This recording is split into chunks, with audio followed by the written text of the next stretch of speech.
Maharishi, this evening a friend of yours said that TM had changed greatly over the past 10 years, or had changed some over the past 10 years. It has become more and more rich.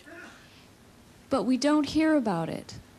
I don't think we hear about it as much as we did, say, in the 70s. How has it changed, and why is it so...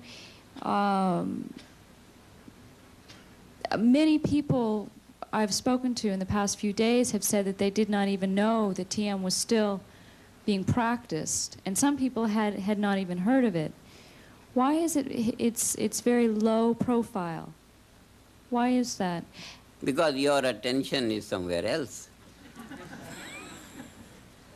It's the writers, it's the press, it's the television, it's the radio, it's the media. But you're very difficult to find. And this is because there was a time, maybe 20, 30 years ago, it was a new thing. And any new thing receives great attention. But when for many years it is there, then one thinks, particularly writers who always want to write new things, they think, yes, it's a common experience, everyone knows, it's a common experience. So when it became very popular, then the press found that it was no more a new news. So the press started to look for other things, and what they were interested was something which was not so profound. Such but as yes. What are some of those things that you don't think are so profound? Such frivolous values of politics and economics, Big, huge publicity about US meeting Russia and all. What is going to come out of that? Both the parties know that all the political compromises or political assurances or signing political alliances, they don't last more than a few hours. Everyone knows that all these things have no value. But then a big, huge thing in the press, knowing that they don't have value, history has shown all these political alliances have absolutely no value. Not even no value, they have minus value. Because they are so deceptive. You sign a treaty on yes today here, at the same time what you are doing in your country is a different thing.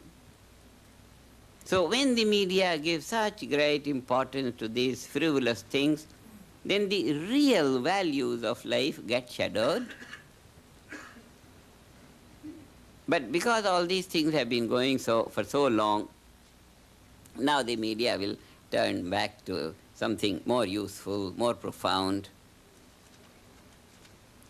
The world has gone on a very superficial level, absolutely too superficial.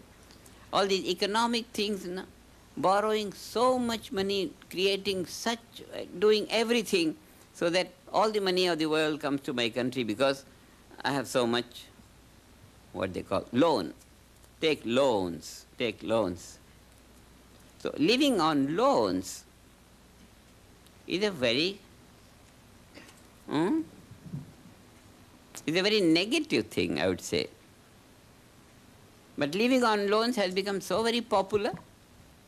The very basis of life is on the mercy of others. Country living on loans, deficit on spending, is just so much dependent the nation has become on others' opinions. So now the pendulum has gone too much on the way, and now you are raising these points of great stability for the nation. Time has come now for something more lasting value, for something deeper. And the reason is, world consciousness is more coherent, and a little bit more coherent. And as our message reaches the people, more and more coherence will be in the world consciousness, and the world is going to be a very beautiful planet. When? It will be very soon now.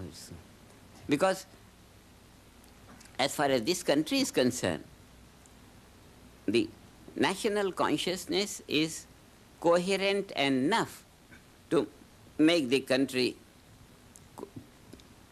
coherent, not so loose as before, because about 2,000 are practicing this technology of the unified field in those, what they say, golden domes of MIU. 2,000 are practicing together.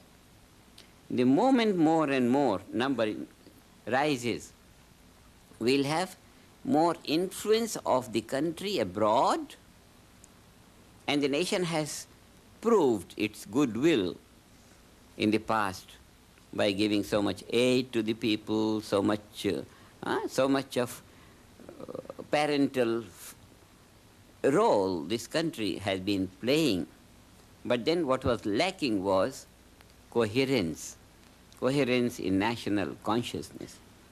And now the students in MIU, practicing this technology together, they are making national consciousness more and more powerful, more and more powerful.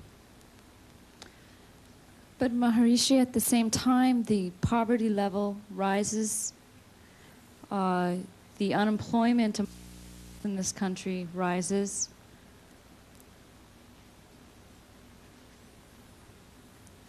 Unemployment has two bases to it.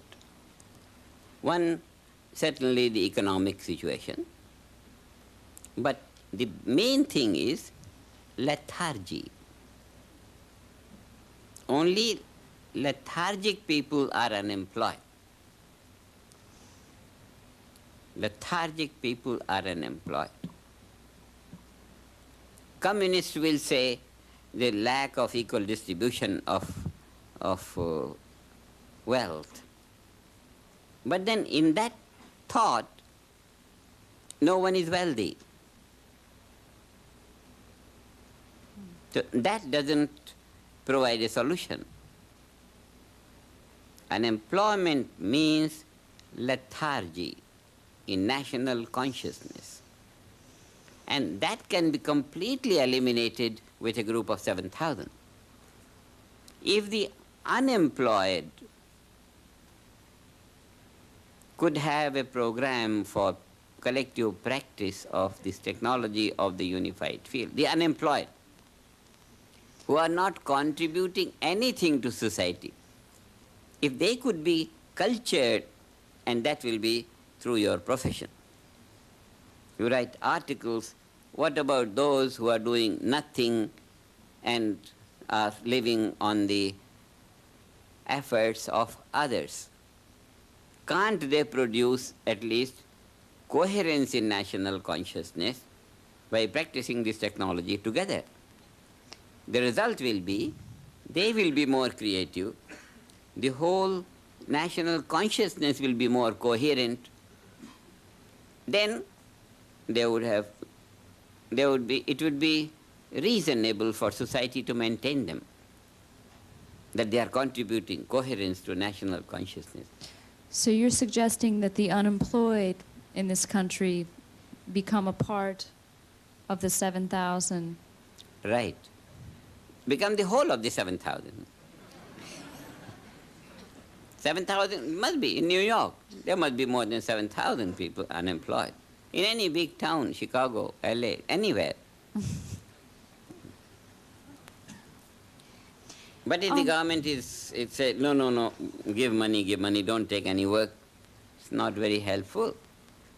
The 7,000 group should be professionally created. That should be a professional group of 7,000 who would maintain a very high level of coherence in collective consciousness.